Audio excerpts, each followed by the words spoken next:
So our next function is convert. Convert converts a number from one measurement system to another. Think about this as a built-in scientific calculator or conversion calculator in Excel.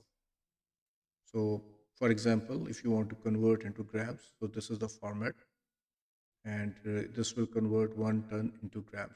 Let's test this out. Is equal to convert. So help says first the number you want to convert. I want to convert 1 into uh, from tons to grams, right? So let's see what is our result. Result is 907,185.74. So this is conversion, but this is not the only thing it can do. You can convert weight and mass as we saw just ton to grams. Then you can calculate the distances, meters, inches, feet, yards.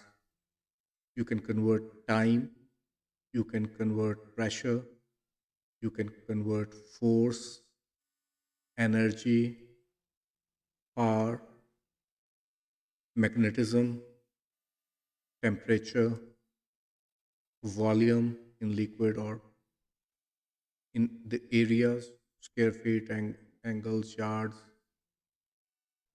uh, from bit to byte.